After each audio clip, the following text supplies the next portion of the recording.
11 দলীয় জোটের সম্মানিত নেতৃবৃন্দ, আমরা আল্লাহর কাছে শুকরিয়া জানাচ্ছি যে আল্লাহ তাআলা জনগণের সামনে যারা ভোটদাতা তাদেরকে উন্মোচন করতে আমরা সক্ষম হয়েছি। বাংলাদেশে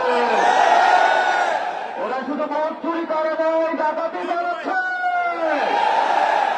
আমাদের সুস্পষ্ট অনেকগুলো দাবি রয়েছে। আজকে নির্বাচনের পরে 11 দলীয় যে ঐক্য রয়েছে, আমরা জনগণের সামনে উপস্থিত হয়েছি। আমরা প্রথমত বলতে চাই, পার্লামেন্টে যে ভোট ডাকাতরা গিয়েছে, জনগণের সামনে আমরা বিরোধী দল হিসেবে হাজির হয়েছি। আমরা রাজপথে থাকব। কড়ায় গন্ডায় ইঞ্চি ইঞ্চি করে জনগণের উপরে যারা ভোটে ইঞ্জিনিয়ারিং করেছে, ভোট ডাকাতি করেছে, নতুন ভাবে জুলুম চাপিয়ে দেওয়ার চেষ্টা করছে, আমরা তাদের কাছ থেকে বুঝে নেব ইনশাআল্লাহ। আমি সংক্ষিপ্ত কথা বলবো। আমাদের ভাই শহীদ উসমান হাদী আজকে আমাদের মধ্যে থাকতে পারতেন। সংসদ সদস্য হিসাবে ঢাকা 8-এর আল্লাহ ওনাকে শহীদ হিসাবে নিয়ে গিয়েছেন। আমরা বিচারের দাবিতে মাঠে গিয়েছি।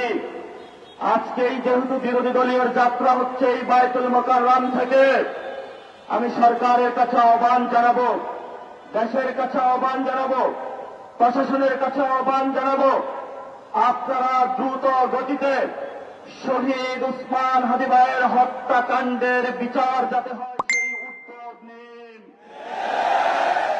আমাদেরকে এতদিন বলা হয়েছে বিচার এবং নির্বাচন মুখোমুখি দাঁড় করাবেন না। আমরা মরিয়া প্রমাণ করিলাম যে আমরা নির্বাচন বিরোধী নই। এখন সময় এসেছে শহীদ উসমান হাদী ভাইয়ের হত্যাকাণ্ডের বিচার করতে হবে। তৎকালীন সময়ে সংস্কারের নিয়ে বলা হয়েছিল, সংস্কার এবং নির্বাচন বিরোধী করার চেষ্টা চালানো হয়েছিল, ত্যাগ দেওয়া হয়েছিল, ওরা নির্বাচন চায় না। আমরা তোমাদের চোখে আঙ্গুল দিয়ে দেখিয়েছি আমরা বাংলাদেশে গণতন্ত্র চাই, তোমরা তা ভোট ডাকাতি করতে। এখন সময় এসেছে, কোন 9-6 চলবে না। সংস্কারে জনগণে যে হাওয়াতে ম্যান্ডেট দিয়েছে দ্রুত বাস্তবায়ন করতে হবে। সাথে সাথে বাংলাদেশে সন্ত্রাস, চাঁদাবাজি, দখলদারিত্ব বন্ধ করার উদ্যোগ নিতে হবে।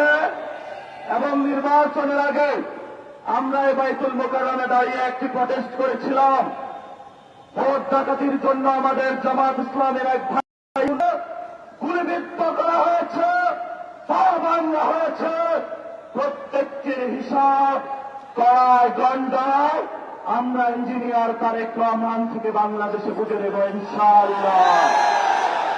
আমরা একমাত্র ভয় পাই কার কাছে? আল্লাহ ছাড়া আমরা কার কাছে ভয় পাই না। হে মালিক, তুমি আমাদের রক্ষাকারী, তুমি আমাদের রিজিক দাতা। যারা এই বাংলাদেশে জনগণ 17 বছর অপেক্ষা করেছিল, আমাদের অধিকার ছিনিয়ে নিয়েছে, হত্যাকারীর মাধ্যমে ভাইদেরকে হত্যা করেছে। আসেন মালিক, তোমার মালিকের বিচারে আমরা বিচার রেখে গেলাম। তুমি তাদের দৃষ্টান্তমূলক শাস্তি বাংলার মাটিতে জনগণের সামনে করবে। আমরা আজকে তোমার মসজিদের সামনে বিচার রেখে গেলাম। বাংলাদেশের মানুষ হতাশ হবেন না। লা তাহজান, ইন্নাল্লাহা মা'ানা। আল্লাহ আমাদের সাথে আছেন, শক্তিমান, ভয় নাই। চোখ রাখবো, আমরা ইনশাআল্লাহ দ্বিগুণ হয়ে পার্লামেন্টে যাব। সবাইকে আসসালাম, সবাই দোয়া রাখবেন। আসসালামু আলাইকুম ওয়া রাহমাতুল্লাহি ওয়া বারাকাতুহু।